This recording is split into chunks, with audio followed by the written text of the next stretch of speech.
in Zoom time, there is not a minute of tolerance, I think. So we can start if you want. All right. Is someone going to, okay. You want me just to start by myself, or are you going to No. I will introduce you now. All right. So, well, hello, everyone, and thanks for joining us today in this book presentation that is organized by ITAM, by ICONES Mexican chapter, and also by Foreign Affairs Latinoamérica. We want to thank, before beginning, the support of Jordi Bacaria and Gerardo Valenzuela, together with Rodrigo Chacón from Foreign Affairs for hosting this presentation too. But especially we want to thank Professor Stephen Holmes for being here with us today. It is a great honor. Professor Holmes doesn't need any introduction, we all know him, but it's important to say that,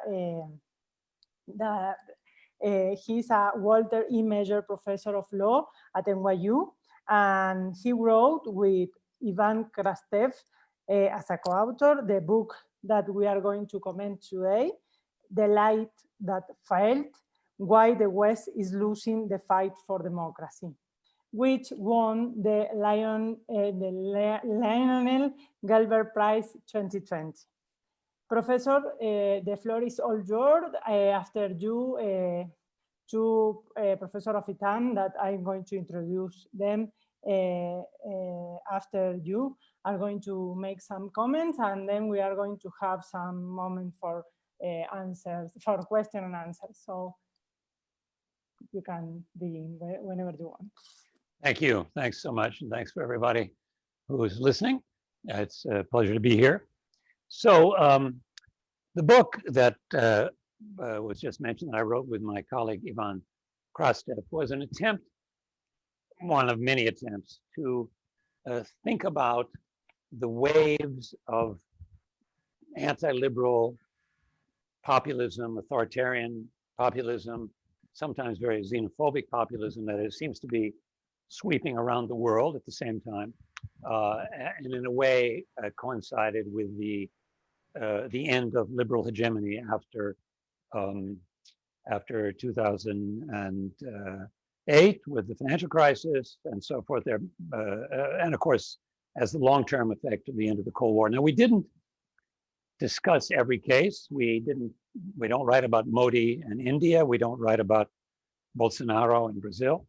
And I think, though, if we were doing it again today in these circumstances, we would probably try to say something about the parallel that has come out recently in the failed reactions of many populist leaders to the COVID crisis. Because although both authoritarian regimes like China and democratic regimes like Germany have done fairly well, or sometimes very well, with the pandemic, populist rulers seem to have done very badly. Their responses have been improvised and incoherent, and the rates of infection in countries ruled by populists are very high. So that makes you think that there's something about populism which is despite all the differences between these countries, which are very different in all kinds of ways, including ideological and so on, there's something about the populist ruler which makes them unable to deal with this kind of crisis. And so that would be, I think, if we were trying to rewrite the book today and take a larger view, we would probably focus on that and other recent developments. In any case, that's not the book we wrote. We instead, both of us, because of our particular interest in post-communist societies, Eastern and Central Europe and Russia, we started with the question of why was it that Central Europe, which in 1989 was in a way the home of euphoric hopes for the spread of liberal democracy, and there was almost an assumption that as these Central European countries came out from underneath the Soviet boot, Soviet power, that their pathway to liberal democracy would be a herald or a presage of a wave of liberal democratic transformations throughout the world. And exactly, it turns out that exactly in that part of the world, in Central Europe, Hungary, and Poland in particular, what we find are regimes that are actually being leaders in the populist counter-revolution, or populist turn against liberalism, with rulers who are denouncing or explicitly denouncing liberal ideals and are attacking checks and balances, independent courts, independent press, and so on, in the name of their kinds of illiberalism. So the question is that we start with is why is it, how did it happen that in that, exactly in that place, these illiberal regimes appeared? And the starting point, or the clue we're using. Now, there's, of course, there are many other ways to get at this, but what we were interested in doing is finding a different way to think about this than the platitude or cliche that those countries are just returning to the way they always were. So that's a very common interpretation. This is like it's in the DNA of the region. They're xenophobic, populist, authoritarian, and their transformation into liberal democracies was superficial, and they had to, in a sense, they just are returning to what they always were. Now that's a very, from a social science point of view, that's a very questionable way to think. It's like saying the way things they are today, that things are the way they are today because they remind me of the way they used to be, which of course is not a causal statement at all. It's just associative reasoning. Plus, if you look and you try to use the parallel with fascism in the 30s and so on, you can see that the kind of populism developed in this area is not much like the fascism of the 30s. That is, you're having basically aging societies who are feeling a loss, who are suffering from demographic collapse, in which these populist regimes are coming to power. That's not at all really like Germany in the 30s, for example, or the other, fascistoid states of the time. So, what's our alternative? So a clue we took, or the clue we followed, comes from the rhetoric of many of the spokesmen for these regimes in Hungary and Poland. And what we found was that there was a slogan that's being used. I don't know if you're going to see me here. I feel like I'm in the dark. Sorry. There's a slogan being used commonly among the supporters of Kaczynski in Poland and Orban in Hungary, which is, we are tired of being copies. We want to be ourselves. So that's kind of lit up a light bulb in our two heads. Because if you think about democratization in the light of that comment, you realize that democratization, democracy promotion, liberalization, creating capitalist markets, they have their own problems, those processes, but they also imply that that the country in question are imitating a foreign model, that they're copying someone else's political and economic system. And of course, the relation between imitator and imitated implies implicitly a kind of superiority and inferiority. And there's a kind of humiliation involved because the model is always viewed as superior to the imitator by nature. And what you can see over the 2 decades after 1989 was that there was a growing resentment. So, and actually what we're interested in is the way in which populism is a politics of grievance and resentment, and particularly resentment at the advanced countries that represent liberal, in this case, in the East European case, it's Brussels and mostly Brussels, Germany, but Brussels, and then of course also the US. there's a resentment that's almost endemic to the idea that we must copy you. Plus, there's a word in German which is very helpful for understanding this, because this process of imitating the West was always conducted under Western eyes. It was enthusiastically adapted. It wasn't imposed. There was no Western imposition, although with the rules for accession to the EU, there's definitely some kind of coercion involved there. But it was enthusiastically accepted by the political rulers of East Poland and Hungary at the beginning. But it was at the same time, the Westerners were always observing what was happening there. And I worked in Eastern Europe during the 90s, and I saw many Westerners come to visit Budapest and Warsaw and so on, and they arrived a little bit like the way tourists show up at the zoo. You know, you look at the animals and you say, well, that, monkey, it looks a little bit like me, but it doesn't have an opposable thumb, or it doesn't have the rule of law, or it doesn't have, whatever, a capital market. And so there was a kind of sneering, I would say, a kind of humiliating way of looking, which was very irritating to the people there. And there's a word in German, which is a good one. It's Besserwisser. So a Besserwisser in German is someone who knows better. Besserwisser. And Wessi is, of course, a Westerner, Besserwisser.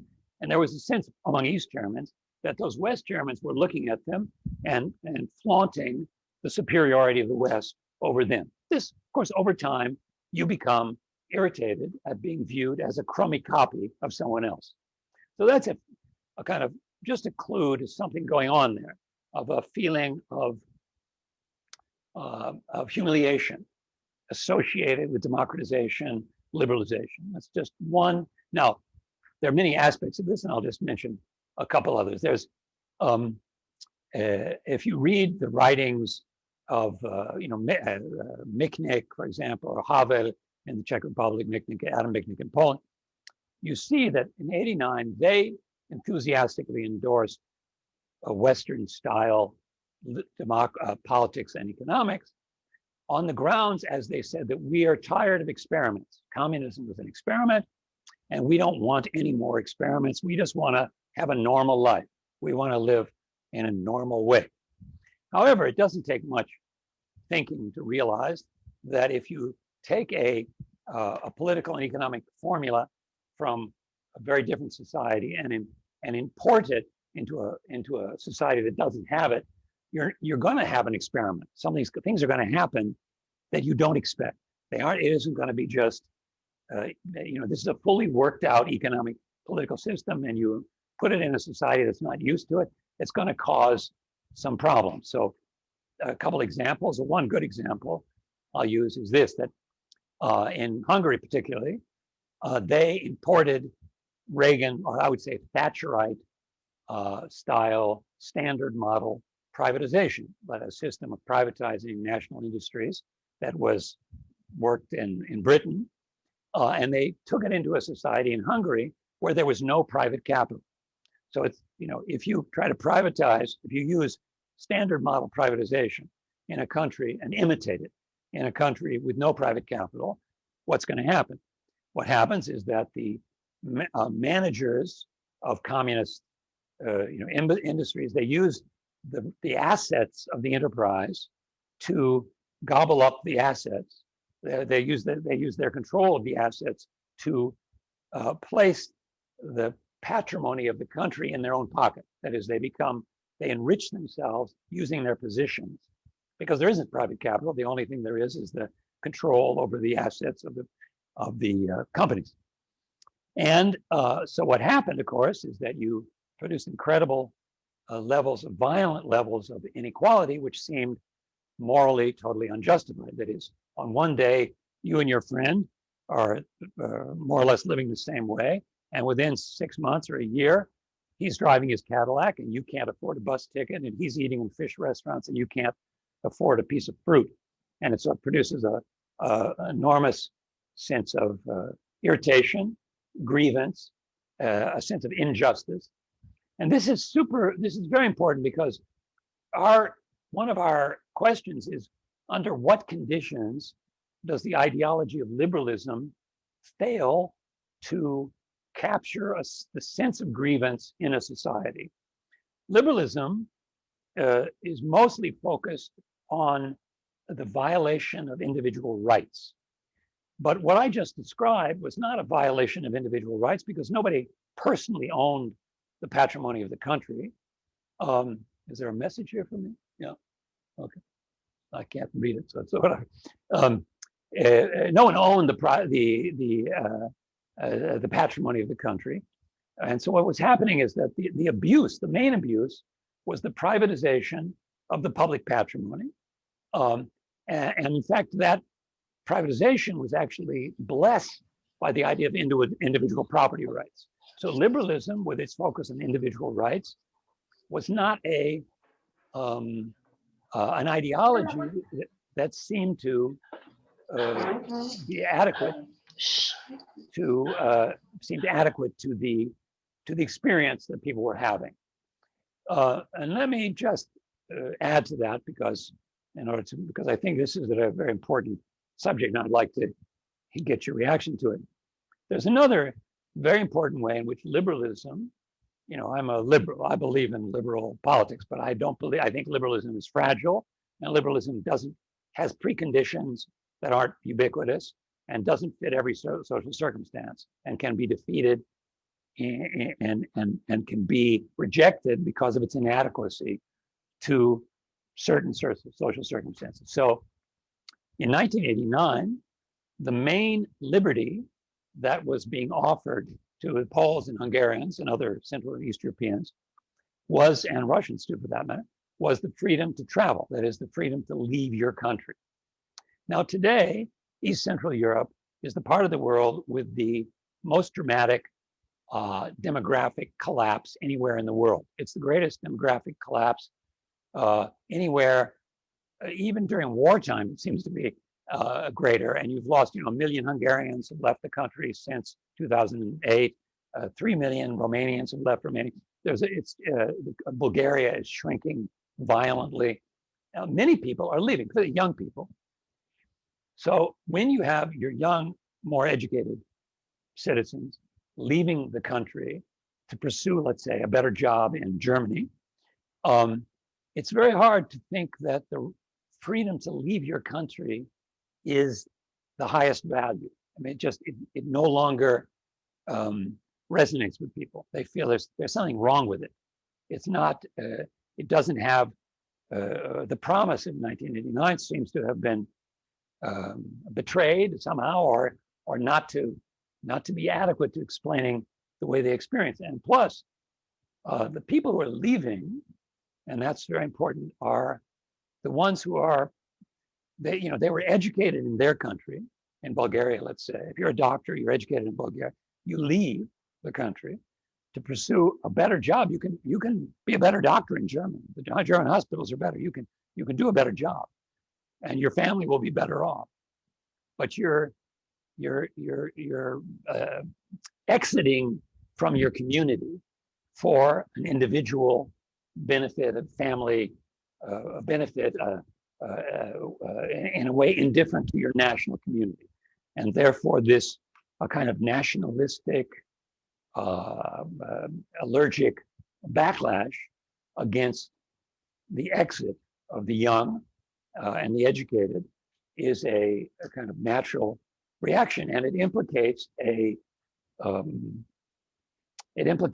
sense of the I would say an irrelevance or the inadequacy of the liberal framework for understanding the pain and the suffering and the trauma of the situation. Okay, so there are other. Let's see what else I can tell you here. It's now 7:20. Okay. A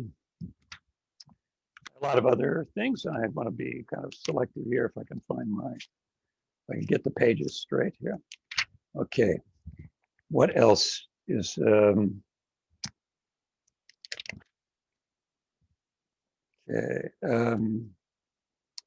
okay, so other aspects of this. I mean, I kind of mentioned the book is very psychologically oriented, we tend to think that political psychology, even though, of course, economics obviously plays a huge role in all of this, the literature on the role of neoliberalism, neoliberalism is guilty for everything that ever happened wrong in the world.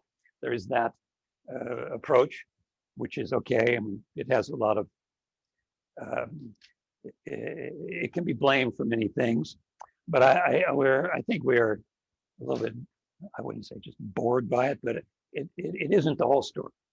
So we're interested in the kind of psychological aspects of the origins of this grievance. What I mentioned about Thatcherism, that's very about neoliberalism in a way. It's a different kind of, the liberal economic order exported or imported into Eastern Europe after '89 was very different than the economic order imported into West Germany after 1945. Because in 1945, you had a basically Keynesian consensus or New Deal consensus in which there was a sense of social responsibility, social spending, welfare, and so on, which was part of the liberal consensus, while by '89, there was a kind of stripped down version of liberalism in which it was basically became a dogma that there is no such thing as too much inequality in society, which is hardly a rational way to think about social order. But anyway, that's more or less what the neoliberal idea amounted to. So that's, you can say that, but let's think about other aspects of it. So one is that there was a multi-speed, the imitation process, imitating the West in Eastern Europe, occurred on multiple speeds. Some people rushed very far apart. I noticed in the 90s, even in Russia, that, for example, journalists became very good investigative reporters within a year. And they were doing excellent work, just equal to the kind of reporting in the US or Europe or Mexico, I'm sure, too. But judges or the legal profession was not going to change that quickly. So you have like disparities going on, things that aren't really fitting. And there's a kind of society becomes unbalanced because of these multi-speed forms of the imitative process. There's also a very important fact that the reform elites in Poland and Hungary both were very eager to join the European Union. And this is a complicated story because they were accepting the kind of rules that developed what you could call for a post-national political formation. The European Union is post-national. It's meant as a political system to place national cultures, national traditions aside, not to focus on them. And of course, that was very welcomed by Germany after, because Germans, since they have a bitter history and their desire to consign to forgetfulness the period when they went on a homicidal rampage around the world was behind a kind of embrace of post-national norms.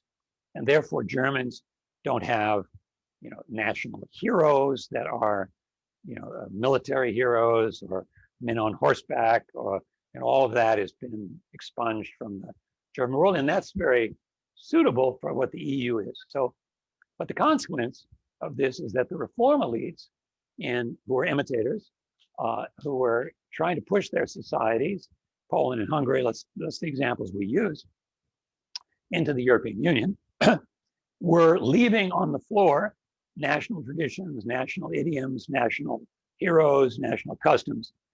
And what happened was that a counter elite naturally arose, mostly of a provincial origin, and picked up those symbols and was able politically in democratic contest to rally popular support, people who were, for the reasons I said, were aggrieved by a sense of being looked at as inferior,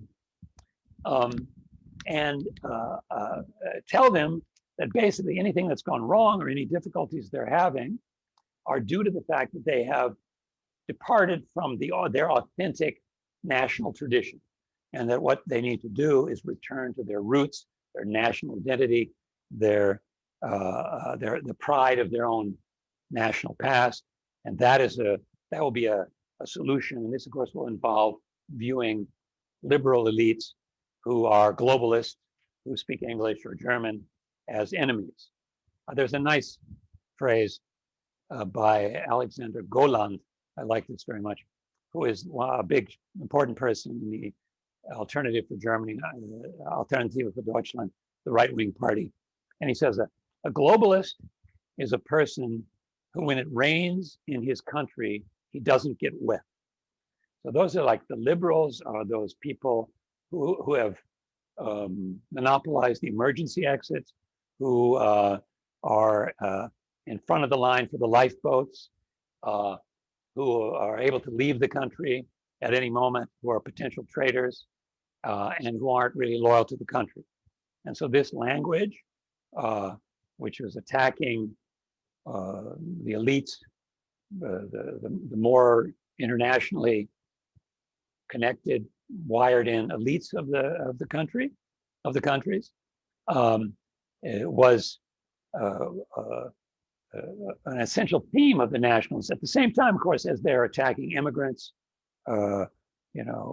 Muslims, of which there are none. There are basically no immigrants in Hungary and Poland, but they viewed them as invading the country under the aegis of these globalist elites, including George Soros and other Jewish financiers. Of course, the role of anti-Semitism and all this is another point that, if we had more time, we could talk about more.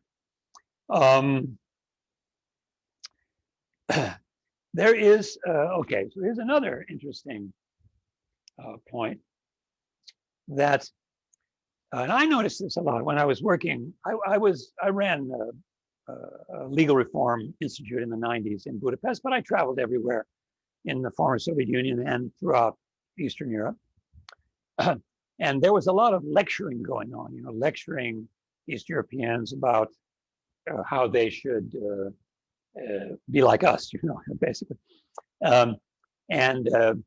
We would say, or my colleagues would say, tell them that they needed to follow the rule of law. You must follow the rule of law because that's what you should do.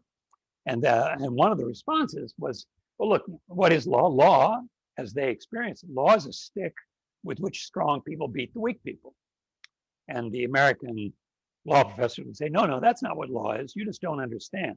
Law is a due process. It's a system of fairness. It's equal. Everyone is equal before the law.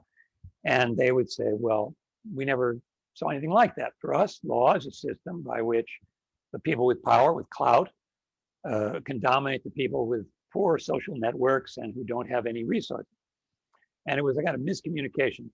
So you're trying to tell them they have to talk in a certain way. They have to follow certain norms, which don't really work in their own society. Because, a norm is basically a system for coordination in a society, like driving on the right side or left side of a road.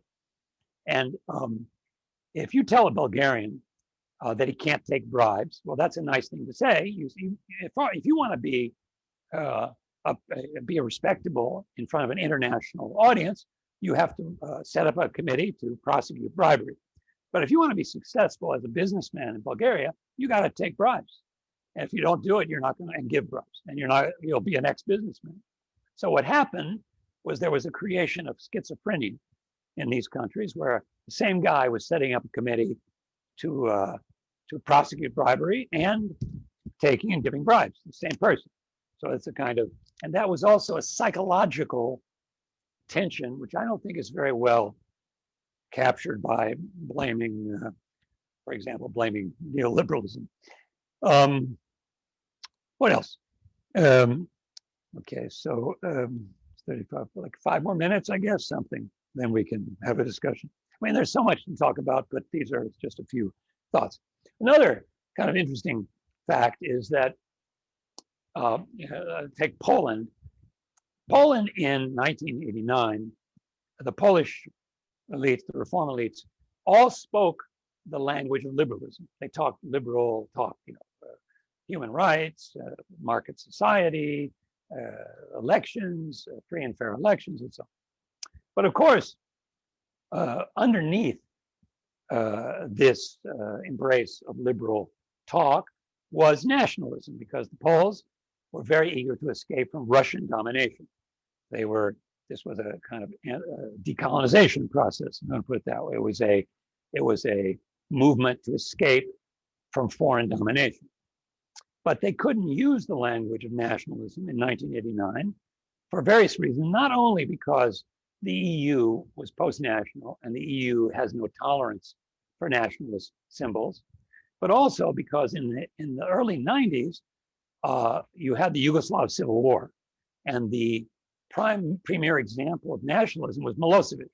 Milosevic, and he was a communist as well as a nationalist, so that wasn't really acceptable. So basically, people hid their nationalist language in '89, even though it was inherently there. And so what you're seeing with Kaczynski, if we're using the Polish case, is in part just a revelation of a sensibility which was already there at the time, but was in a way hidden. Okay, I'm sorry, my notes here are not that easy to deal with. There's something else. Yeah, I mean, there's a lot of other things to talk about. Of course, our book, I've just basically told you about the first, well, not the first chapter, the chapter on Central Eastern Europe. We have a chapter on Russia and a chapter on the United States and a conclusion about China, which we can talk about. I'll maybe conclude just by saying a word about the Russian case, because it shows you how we're using the concept of imitation in a very flexible way in order to explain differences also, as well as parallels between these societies. Okay, I'll say just very briefly about how Russia and the US fit into this. So the Russians also set up, elections and stock market and all those things. But basically, the Russian elite had no trouble faking democracy and faking capitalism. They had been faking communism for 20 years. So faking something was not a problem for them. They never were really trying to convert. They never wanted, of course, to join the European Union. Russia is too big, has too many nukes, has too grand a sense of its place in history. But it did spend the first 10 years or so of post-communist times in a way pretending to be on the road to democracy. But this created a lot of issues there, a lot of senses of resentment. And Putin came to power and played along with it for a while. But at a certain point, the resentment grew, and they gave up entirely the idea of stabilizing the regime by play acting democracy. And what Putin particularly did, was to pick up a different form of imitation, which was aggressive imitation. There's defensive and aggressive imitation, and there are many forms of aggressive imitation. But his, in particular, I think is noteworthy, which is he made a very concerted effort to discredit the West by pretending to act like the West. So if you read his speech when Russia is annexing Crimea, it's basically word for word what the West said when it was defending the independence of Kosovo. So it's saying, we're defending human rights, we're defending national identity, and so all of these things. He doesn't believe that, but he believes that he can, in this way, reveal the hypocrisy of the West. So part of the Putin story, and this is very important for the anti-liberal movements, is that you legitimate yourself by showing how hypocritical the West is. The West talks values, but it's really all about interest. The West talks about human rights, but it's just violating human rights left and right. So exposing the hypocrisy of the West is a kind of legitimation, which is not necessarily helping a country develop, but it's a strong one. So this is aggressive imitation. The US case is different still, which is that while East Europeans experience being the imitator as humiliating, that is, the imitated became the model was viewed as looking superior and looking down upon you. The whole Trump phenomenon is based on the idea that the greatest loser of globalization, the greatest loser from the world American made is America, because by being imitated, we lose. You know, China is stealing our technology. It's stealing our jobs. Being the model that others imitate is makes us into victims. We're the greatest victim. America is the greatest victim in the world, and not only that, but by being a magnet for peoples around the world, we are opening ourselves to invasion by those who want to destroy our way of life. So you can see this is a kind of turnaround where the imitated, it's the resentment of the imitated as opposed to the resentment of the imitator that is part of the populist story. And the final chapter, it's not that either of us are experts on China, but we're interested in the way the Chinese, in their assertion of their power, are doing something very different. It's the battle between the US and China is not going to be about a Cold War. In the Cold War, you had two regimes, the US and Soviet Union, both of which were trying to replicate their systems around the world. The Chinese aren't interested in exporting Xi Jinping thought around the world. They're interested in making the world convenient for China. And if you go back to Tiananmen Square, it's clear that and you see this in the recent Hong Kong events too, the Chinese system was very much, the Chinese elite in '89 were very offended by the fact that the students and workers in Tiananmen Square built the Statue of Liberty and were acting as if China should imitate the United States. And that had to be crushed, so they were anti-imitative in that sense. But their response is not to export their model. As long as you're allowing them to build ports and you can make deals with them, there's no ideological message. I mean, except of course anti-Americanism. If you call that an ideology. Anyway, so that's just a brief, very, very succinct and abbreviated overview of the other chapters of the book. So, thank you. Thank you so much, Professor. This was a great presentation. Now I am going to introduce our first commentator, Gabriel Goodliffe. He's a full-time professor and a researcher in the Department of International Studies at ITAM.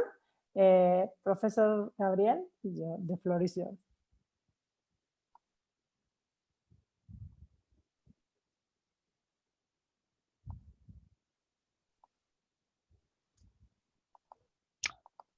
I hear nothing. No. Stupid. Forgive me. Can you hear me now? Yeah, I can. Sorry about that. Yes, I totally spaced on my microphone. I read this book with enormous interest because it took me back to when I was, just as an introduction, to when I was an undergrad. 1990 to 1996. And as you'll know, that was the heyday of the new liberal imperative, democratization. I remember one of the first essays I read in college was Francis Fukuyama's End of History. There was enormous enthusiasm, and there was a real belief, a messianic belief, that the world was fated to become like us, that the world's population were all more or less on the same trajectory as, I won't say little Americans, but maybe Europeans, Westerners, and that basically we were on a singular track at the global level towards achieving this kind of liberal world, and that this would bring peace, it would bring prosperity, and it meant the end of an ideological struggle that, depending on how you traced it back, you could either go to the beginnings of that struggle was in the Second World War with the defeat of fascism, but here you had liberalism being the only game in town, and you described this very well in your book, and that the defeat of communism heralded a kind of post-ideological age characterized by democratic capitalism. And of course, a lot of the defenders of this vision, there is some irony in the idea that they don't understand that this is actually a quite ideological statement in and of itself.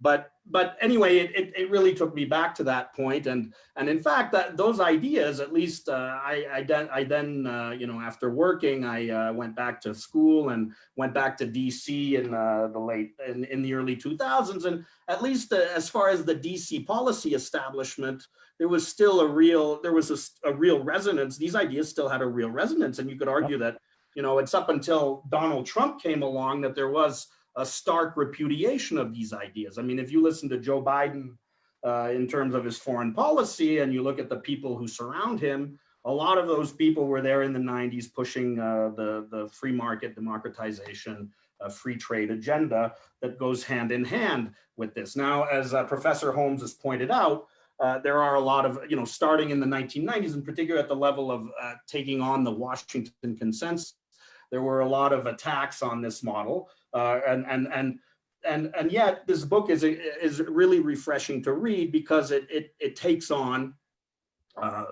these liberal shibboleths, if we want to call them that, from an original standpoint, which has to do with the argument of imitation. And actually for the students, it's a psychological argument about resentment, if I understood you correctly, in various guises about the imperative of imitation. And three of the cases that you look at, or at least two of them, are the resentment of the imitated against the imitator. And then Donald Trump, with his advent, you have a kind of boomerang effect where that resentment has come back to its source, to the imitated country who has repudiated this paradigm. And the novel approach that you adopt is, yes, the psychological approach. Now, from a kind of theoretical standpoint, in terms of IR theory, how do you fit this into standard theories of IR? And in fact, and in your presentation, you actually allude in many ways more to the to the kind of the structural and material context that gave rise to this process than one might get from the book. And just from my first comment would be that this approach is actually very compatible, particularly say with a neoclassical realist approach, or even with a historical structuralist approach, if you in that context, because this psychological resentment, the psychology of electorates, the psychology of leaders can be seen as a kind of intervening variable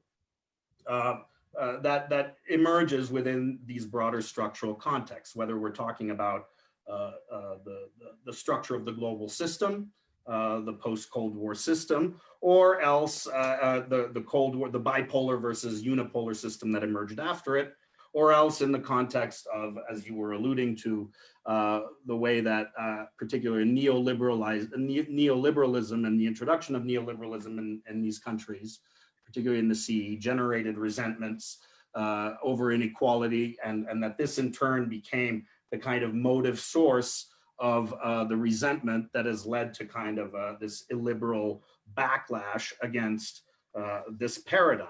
So in that sense, I thought that it's a very novel and original heuristic and conceptual framework, but it also brings to bear a number of questions. I mean, I hope that I'm allowed also to ask questions, because it really got me thinking in many ways. Right.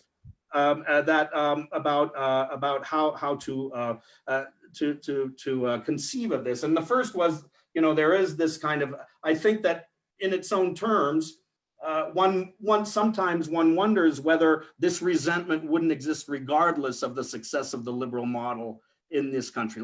And here I'm obviously going to engage in a counter-historical you know, something that didn't happen. But do you think that this resentment would have emerged in the Central European context, or even in Russia, had the liberal system worked much better?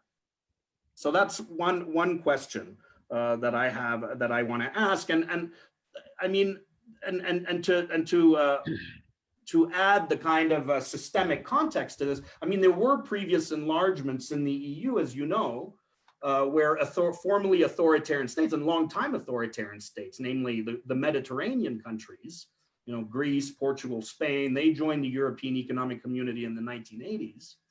And one could argue that you didn't see this kind of resentment, or at least not on the scale that you see in the Central European states after the Eastern enlargements of 2004 and 2007. So there, it seems to me, there's a kind of systemic variable that has to be taken into account in order to distinguish between, you know, the lack of this psychological resentment in the Mediterranean cases versus its emergence and weaponization in the context of the Central European countries. Now, there's another question, and this also, you know, it reflects my own interest as a comparativist and someone who likes to study Europe, and I actually study more Western European populism.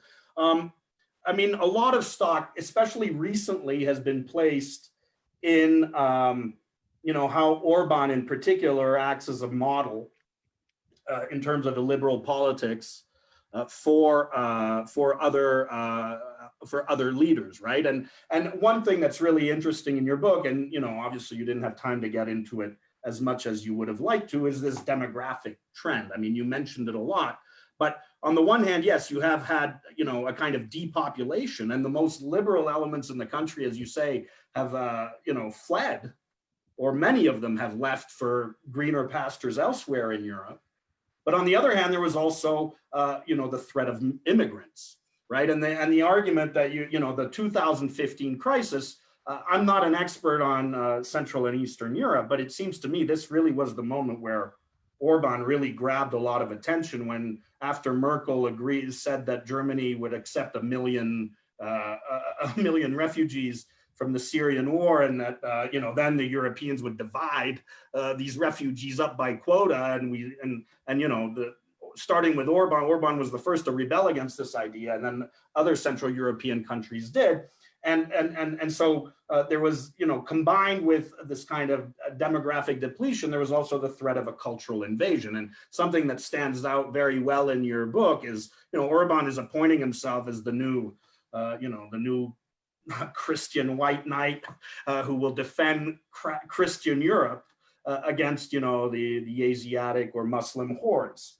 Well, true, but you know, some people have been saying this stuff in Western Europe for a long time. I mean, if you look at Jean-Marie Le Pen in France, this was a motif of his argumentation since the 1970s, and especially took off in the 1980s when the Front National came into power. In Austria, the Freedom Party was already a pretty strongly established party by the in the 1980s, and this fear of submersion by immigrants. I mean, you can go all the way back to Enoch Powell's Rivers of Blood speech of April 1968, and you see that this is an issue. So I'm not so convinced about the imitation argument. I mean, who is imitating who here?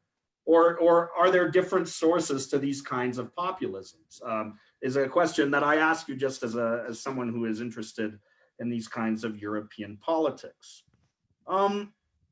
Another question in this is, reading of the book, there's a kind of sense of, there's a kind of cultural determinism or historical determinism, and you kind of belied this, or you kind of argued against this idea, this cultural essentialist argument regarding Central and Eastern Europe. But one wonders what other alternative was open to these countries other than try to liberalize. I mean, I guess I'm, even though this isn't my natural position, assuming a kind of liberal hat here and saying, well, what other approach could have been taken with respect to these countries?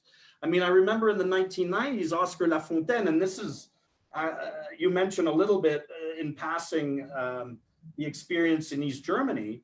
And La Fontaine in the end said, wait a minute, maybe we shouldn't, just swallow East Germany into Germany at one fell swoop. And he was pilloried for this. The SPD did very badly, but as it turns out, especially given Germany's economic problems during the 1990s in absorbing Eastern Europe, it turns out that he may have been actually more right than wrong, at least on the substance of the argument. The question is, was there, there was so much political momentum behind reunification, one wonders what could have been done differently. And I'm wondering, I mean, given the fact that you went to these countries, you saw firsthand, how would you have, what would you have recommended in terms of their experience? And I guess this comes back to a question, that was big in the 1990s and the democratization debates. Is culture destiny, right? In the 1990s, people said, no, it's not destiny, right? And I remember as late as 2008, I went to an event at the National Endowment for Democracy, and there were famous people, the head of foreign affairs, a famous Stanford democratization theorist. I mean, all of them were convinced that China would become a democracy, a liberal democracy. There's no question. The real debate was whether this would happen in 20 years, 30 years, 40 years.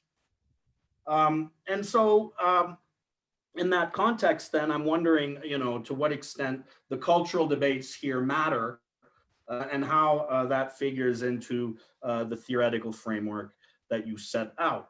And then I guess, and then these cultural, these questions regarding cultural determinism versus, and the specificity of versus the specificity of the experiences of these ideas, it also raised some really interesting questions for me, particularly with respect to your conclusion. One question I had, and here I like to tie it to the Russian case, there seems to be a big element of contingency in terms of the leaders of these two countries. Where, if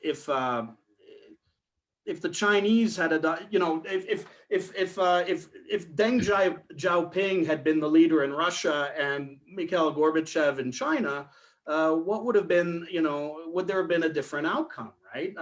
It's hard to deny that the collapse of the Soviet Empire can be, or at least in the way that it happened, it wasn't tied to glasnost and perestroika. And of course, Deng Xiaoping stayed very clear from all this in terms of the way that he wanted to salvage the system. And when there were democracy protests, he took the decision of sending in the army, whereas Gorbachev notoriously shied away from this, particularly once the Velvet Revolution began in Prague and then spread elsewhere.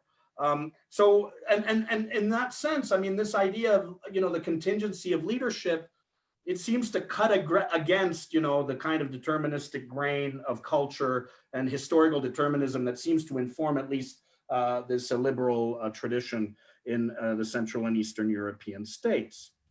And then I guess my last broad set of questions has to do with, what does the book predict about the future of populist illiberalism? If the source of illiberalism is, resentment at the liberal model, at the attempt to impose it, now that that's over, does that mean that illiberalism will peter out in the Central and European countries, and or will it find new sources of legitimation and motivation in terms of generating it and driving it?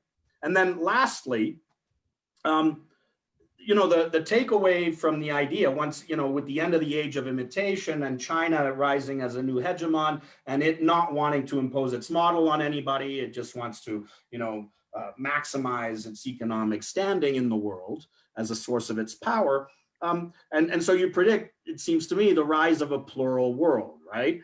And concomitant with that is the great end of the ideological era, the Enlightenment ideological era, right? And this is an argument that's been made by John Gray and others about the end of Enlightenment ideology, that liberalism in its teleological historical projection is, in form at least, it's not so different from the Marxist communist ideal. It preaches different things, but it's a totalizing ideology. Well, these ideologies are now dead, right? And we've entered into a truly post-ideological age, as opposed to what Francis Fukuyama was talking about.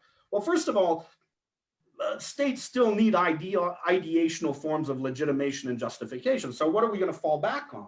Is nationalism going to return to the fore as the principal way that states define themselves and the people and their identities and their roles in the world?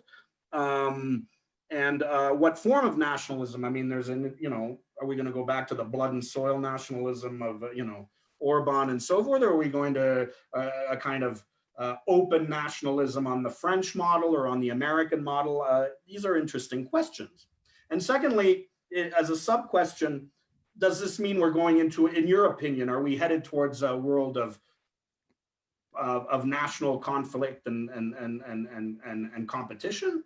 Or is this going to be a world of modus vivendi between different models, different national models that articulate the relationship between the state and the economy in their own ways? And finally, and here I found your final or your penultimate sentence, that liberalism remains the political idea most at home in the 21st century. I found that a little bit discordant, given that you'd spent the whole book dismantling at least the liberalism in its universal application. And given given this, how do you picture a future world shorn of liberalism and of its institutional legacies? I mean, what does this statement mean for the future of the international regimes that were inherited from the liberal era, going all the way back to the war? I mean, what will happen to the Bretton Woods institutions? What will happen to the European Union? And finally, I'm being told to wrap it up. How do we address, shorn of these kinds of institutions, the big collective action problems that we're seeing today, like global warming, the COVID pandemic, which heralds future pandemics, and other increased migratory flows, international terrorism, et cetera. So I'm sorry, I think I overspoke, but there was a lot to try and digest and comment in it. And I thank you very much for your time in presenting your book to us, and also for writing this book. It's for me anyway, it was a great read, and I'm gonna have it I will be referring to it myself quite a lot. Thank you, Gabriel. Thank you. Yes. Perdone por la. Don't worry. Well, now we are going to introduce our second commentator. Roberto Niembrow is co-chair of ICONE's Mexican chapter, and he's also professor of constitutional law at ITAM. Professor Niembrow, please. Yes, thank you. Just give me a minute, please. Well, I want to thank Professor Holmes for his interesting presentation. It's a great pleasure for me to participate in this discussion, for he was my professor and supervisor of my LLM thesis at NYU. I think this book is very illuminating, not only for political scientists, but also for constitutional scholars. I want to highlight some ideas and make some comments. While reading this book, I wonder what a constitutional designer would think. I'm not an expert on post-communist studies. However, I think there are good lessons to learn from the book for comparative constitutional law. The book has a premise that after 1989, liberals consider that there was only one superior model of government, Western liberalism, and post-communist countries wanted to copy or imitate it. The work of imitating this model generated resentment on the imitators. I think this is a powerful idea of the book because it makes sense of collective hurt or violence that post-communist countries felt with transitions. Another idea that I found very illuminating are the three different ways of imitation, The first one, borrowing or imitating the means, conversion or imitating the ends, and simulating or imitating the appearances. The idea of imitation and its different kinds are helpful for constitutional scholars. In the Global South, for example, we borrow the test of proportionality, different levels of scrutiny for judicial review, or the idea of rights as trumps. Moreover, sometimes we convert and imitate fundamental rights interpretations of other courts. Finally, in countries that suffer from authoritarian constitutionalism, There is a kind of simulation, but not borrowing or conversion. Moreover, I think it is interesting that the authors blame the liberals for considering that after 1989, there was no alternative political model.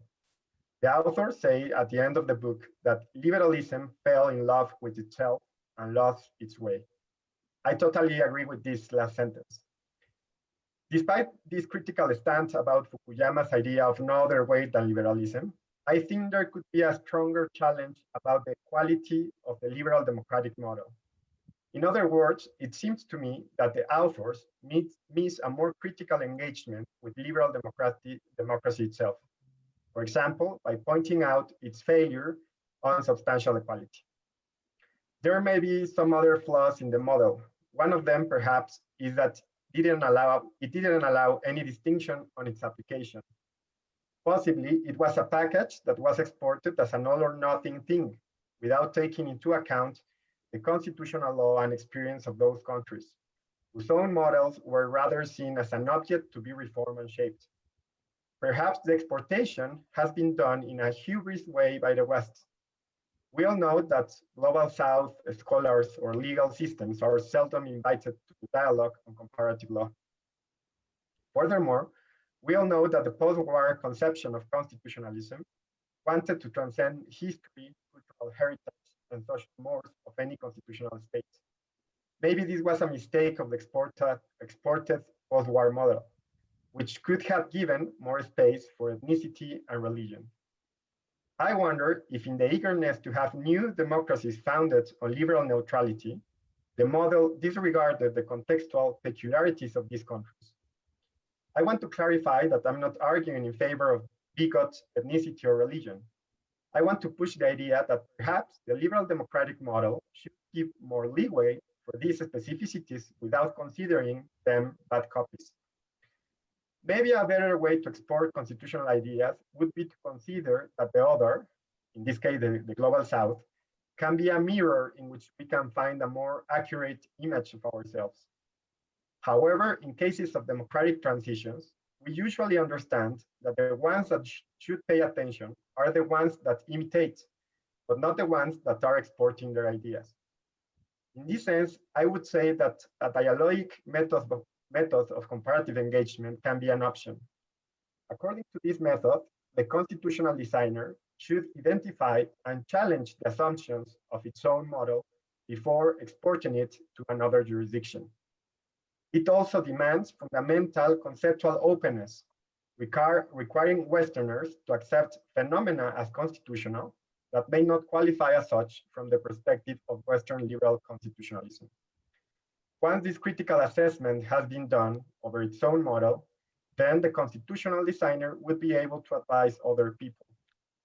This is an important question for constitutional designers.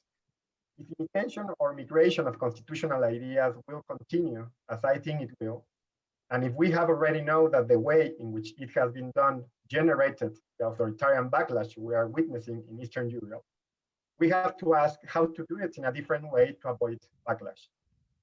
It is not enough to say, as some comparativists do, that difference in social and cultural circumstances must be taken into account. This seems obvious to me.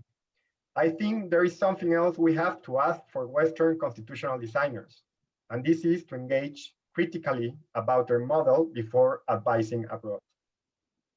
Finally, I wonder which are the limits of the metaphor of imitation.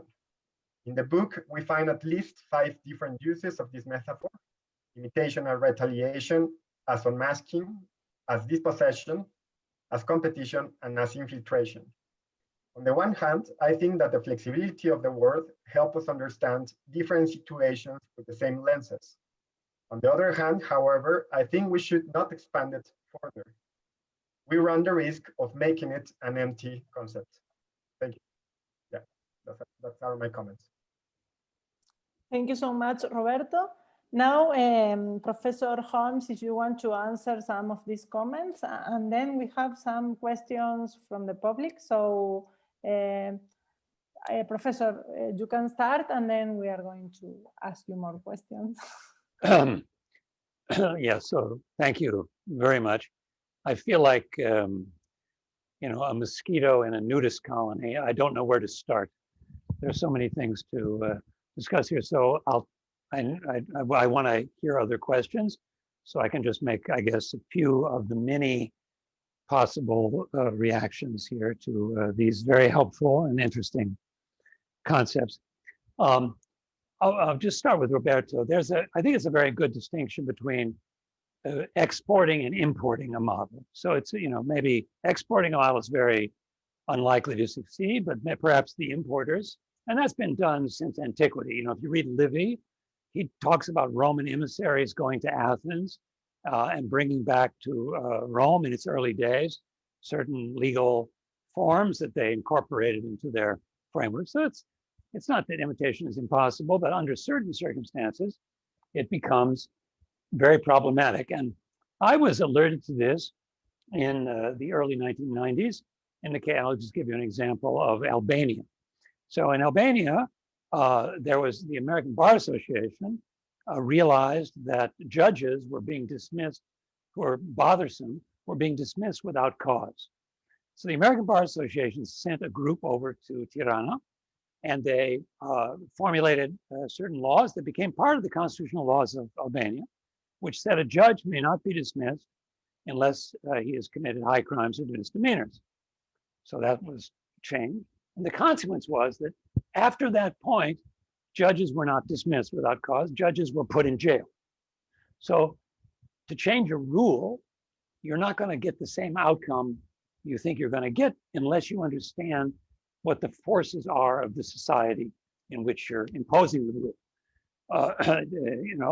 Of course, obviously very present to my mind was the attempt to create a democracy in Iraq. A country where 75% of the people marry their first cousin, where the libido of the country is very, it's not about Islam, it's not about the Arabs, it's about a social environment in which kinship networks are immensely powerful, and so powerful that states are weak because there's not enough social energy to identify with the state form. And democracy, of course, is a tiny spot in human history.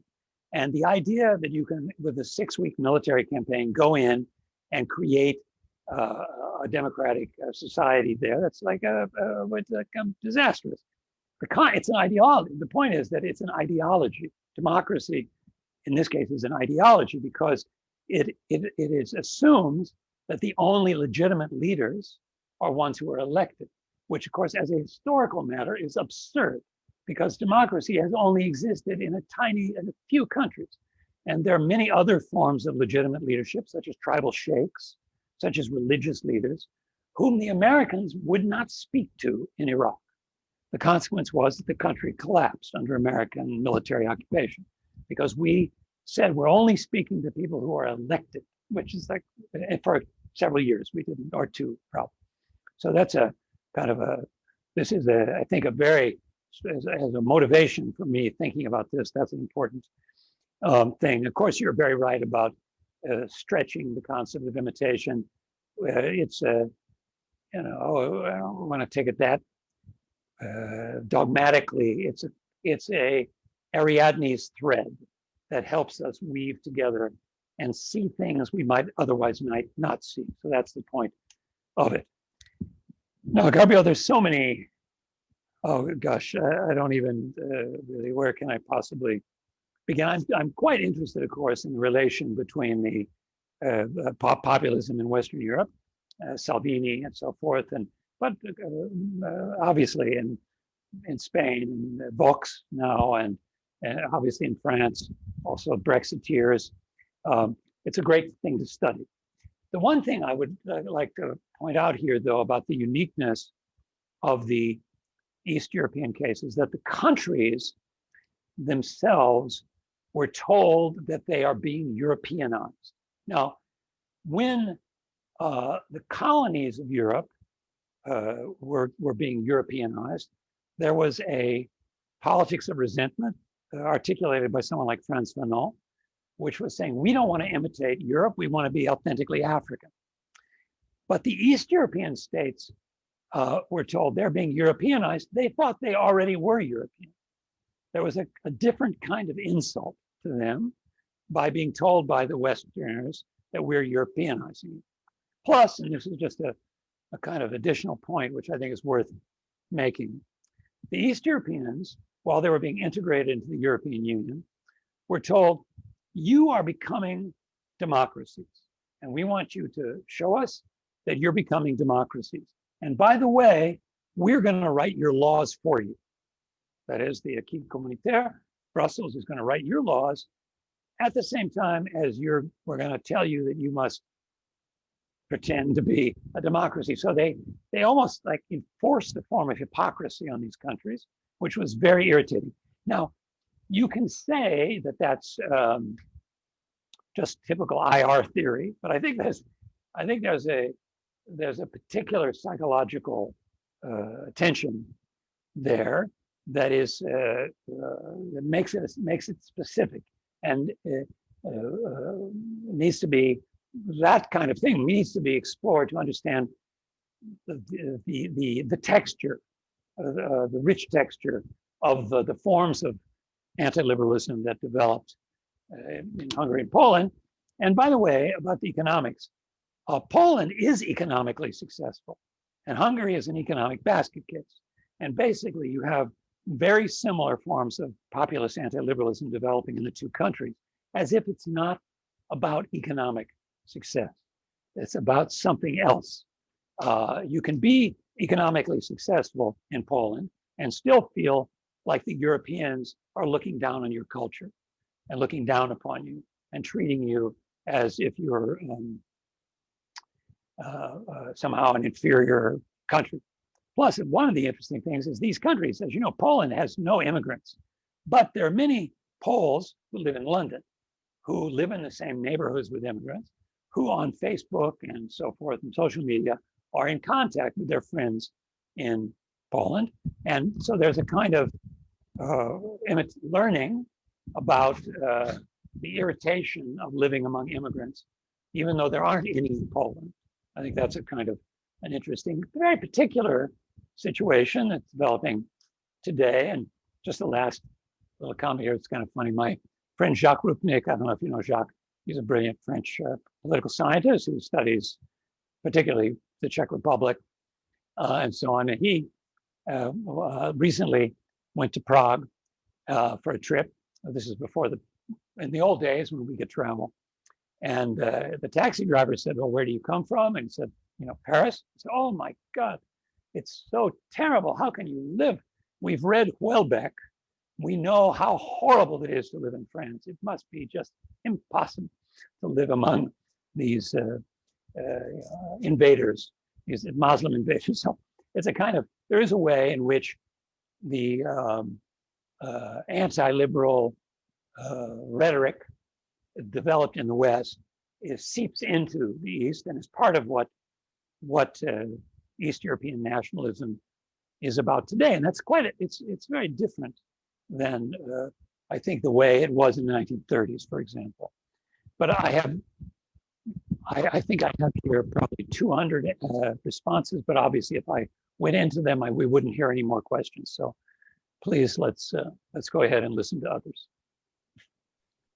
Thank you, Professor. Now, Rodrigo, I think we have some questions from Facebook Live and from Zoom. So Rodrigo is going to make the questions. Please, Rodrigo. Okay, can you hear me? Yep. Yes. So I have a couple of questions from the audience, and I'm gonna tie it in with a question from my own. And it has to do with trying to understand your critique of what's going on in the world within other similar critiques. And I can think of, for example, Pankaj Mishra, who's written about our age as the age of anger, and several populations in the world feeling humiliated for similar reasons than the ones you adduce. And you have Michael Sandel saying, well, something went wrong with the very idea of meritocracy, for example. Maybe we shouldn't use that term anymore. It's empty, and it leads to a lot of people feeling resentful because they are not getting the proper respect and recognition. 70% of US population probably doesn't have a college degree. And there's no way that if we continue to push this idea of meritocracy, we're gonna get out of the mess that we're in terms of populist anger. So we have that critique as well. And then we have the people from the left up at the New School where I studied. And I spent a lot of time at Bob's library, so hanging out in your area. And you have Nancy Fraser and so on, and they will focus on neoliberal globalization or financial capitalism as the main culprit. So, a student from ITAM is wondering, adding another voice, who is Patrick Deneen, who wrote a book on why liberalism failed. So we have all these critiques of liberalism, and so the question would be, where do you stand? We see that you take a psychological standpoint, focusing on that, but how could we categorize your own critique of liberalism? Because you say that you're a defender of liberalism. Sorry, you wrote a book a long time ago on the anatomy of anti-liberalism. You've always been interested in these anti-liberal tendencies in the world. But so, what would you say is the main problem with, if there is a problem with liberalism? You suggested that it doesn't capture the grievances that people are experiencing. So could you expand on that, please? Yeah. Okay. Thank you. Yes. So it is important to distinguish between the end of liberal hegemony and the end of liberalism. We never say that liberalism is over. Liberalism remains a very dynamic set of principles and institutions with a lot of resilience, with a long history. It hasn't survived this long because it's completely weak, because it's unable to organize societies. It has a lot of things that are powerful, but that's quite different from the idea that everyone must become liberal, that we're living in a world where everyone has to adapt to our way of organizing our society, which is overreaching and which is really beyond it. Which is bound to produce all kinds of problems. But I would say, let me just give you what is liberalism. So liberalism, you can define it in many ways, but I'm just going to give you an example of a liberal institution. So all of us in liberal societies have an obligation to cooperate with law enforcement. We have a duty to cooperate with the justice system and the legal system, but we're not required to testify in court against our spouse. Now, why is that? Because in a way, there's something higher than your obligation to cooperate with the law, which is the intimacy of a relation between a husband and wife. Now, that's a very liberal institution. It says that a society is better if it doesn't constrain couples who are married to go into a court and provide evidence to put their spouse in prison. That's a limit. Now, that's not going to go away, just like the prohibition on torture is not going to disappear. It's a liberal institution, prohibition on torture. You say, oh, that's dead? No, what do you mean it's dead? Or the idea that government functions better if it can be criticized on the basis of information available to citizens, that a government that is compelled to justify its behavior is going to act more intelligently, better, more responsibly, if it is forced to answer questions and provide a factual basis for what it does, that prosecutors can't put people in jail without giving them a chance to defend themselves in court. All those things, it's not going to disappear. It's not over. Liberalism isn't over. It's just the folly of claiming that it's the end point of history and that our system deserves to be replicated everywhere. Now, our project was explanatory, and this actually goes back a little to Gabriel. We don't, I mean,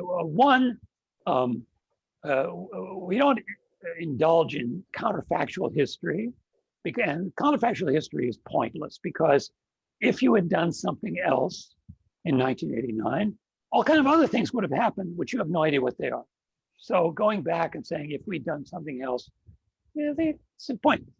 You're just going to go down a rabbit hole. You don't know where you are. So we're just trying to explain what happened. And part of the things that's happening now, of course, is that populism is producing its own resentments. It's not as if the populist regimes are having no trouble. They do produce resentment. They do produce opposition. They are also failing in some ways. So we're not saying that the world is conquered by anti-liberalism by any means. Every form of order contains disorders. Every form of political order produces problems, which it can't solve. And that's true with anti-liberal systems as well as liberal systems. So there's no sense that this is but what seems to have really disappeared in the new world we're entering into is not one in which the liberal idea, in which there's a country like the United States is going around saying, and Trump represents this too, saying we're going to make every other country look like us. Trump is very much aligned with the discontents he's a protectionist, so doesn't quite believe in this global economic system. He's an anti. He doesn't believe America should have military bases around the world. Those are almost leftist ideas. They could be. Where he's different, of course, is that he's a racist, and that's quite an illiberal idea. I would say that what defines him as a liberal is his, virulent white nationalist racism, and that's not the same as being anti-global and so on, which you can defend that in various ways. Meritocracy, the last thing I'll comment on. I noticed that in Hungary, Orban, one of the main things he fights is meritocracy. His idea is that and the reason he closed down Central European University was he said, you Westerners are telling us that the best university in our country is one that we can't go to. You're imposing your idea of merit on us, and you're saying that we lack merit. So it's insulting. And one of the great mistakes and one of the causes of the Trump revolution in the US was that American presidents like Clinton and Obama, and I think probably Bush also did this, Obama said, and I quote, everyone should go to college. Well, the fact is everyone's not going to go to college. But if you say something like that, which was meant well, which was meant as a promise, basically, you are telling people who aren't going to go to college that you're giving up on them, that they don't merit, that they don't, that they aren't as valuable as people who do go to college. And I think that was a big mistake of the American liberals, to be insensitive to the fact that the educational ideals are something that aren't shared. So, and this, let me just elaborate on this for 1 second, because this is quite important. The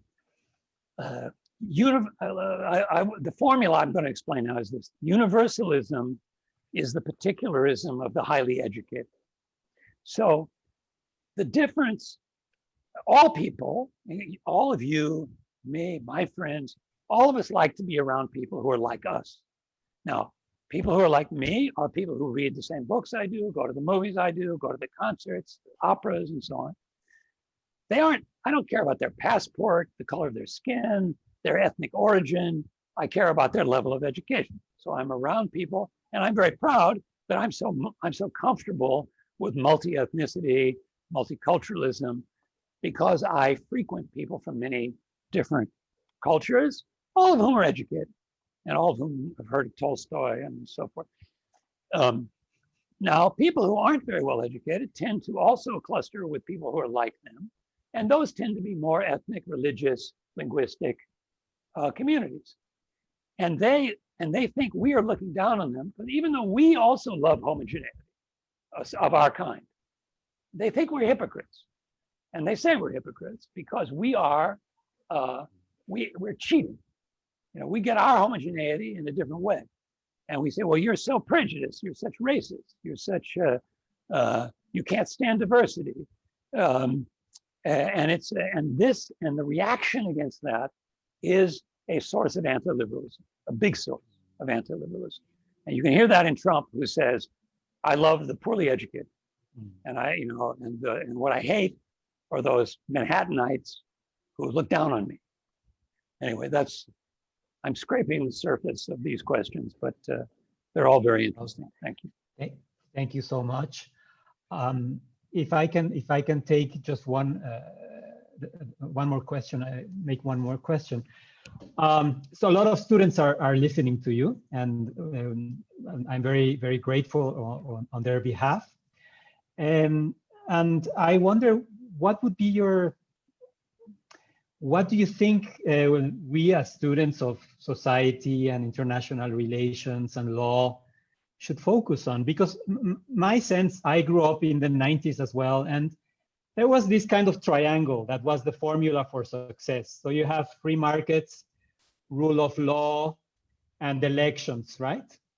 And if you get these things right and you invest in human capital, things are going to turn out okay. But it seems like that formula is in a deep crisis. So in terms of studying and teaching, we teach a lot of I personally teach US history. I love doing that. It's really fascinating. And we have several semesters on the US, on the political process in the US. So much in Mexico we take from the US implicitly as a model to follow. What's your take on that? Because I gather it's not like Frantz Fanon saying, well, you know, indigeneity, focus on your own autochthonous traditions, or what would be your response to that?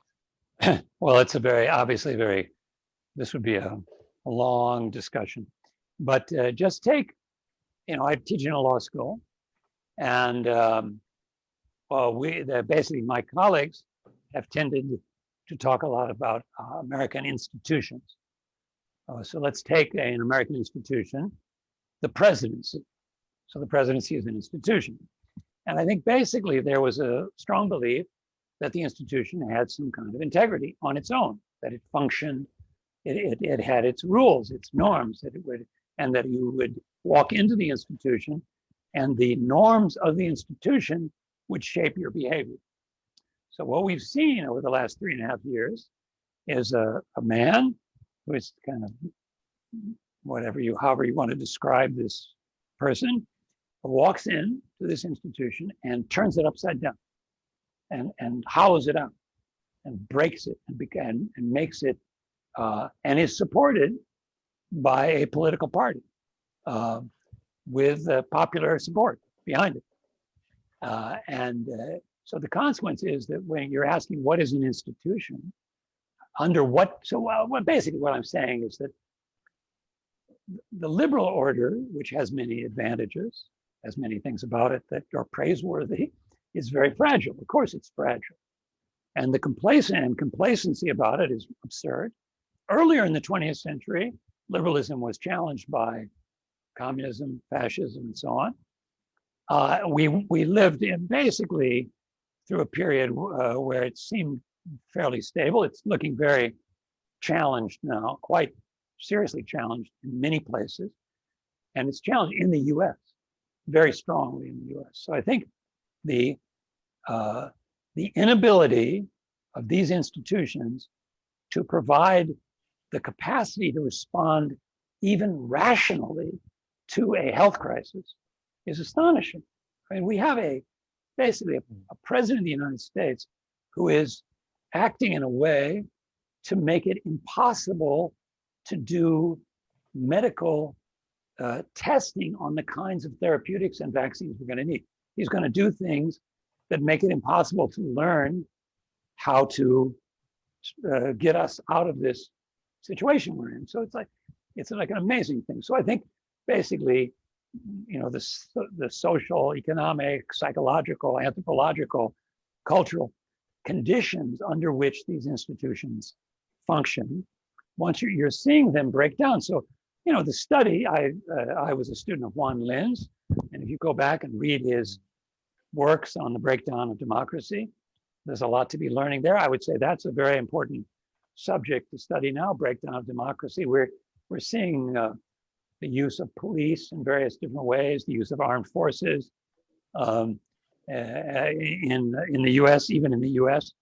So I would say this should become, I mean, today, as an Americanist, I would say looking at the ways in which institutions that they seem like the pyramids of Egypt, all of a sudden they're turning into sand. And how is that happening? And why is that happening? And what kind of historical parallels are there to help us understand this? And definitely one of the things that's really, I mean, to me, fascinating is, and maybe that's part of my experience of having studied Yugoslavia in the 90s, that when the elites of a society are unable to resist, what's happened is you have basically all of the intelligent Americans who are in universities and in political parties and in bureaucracies.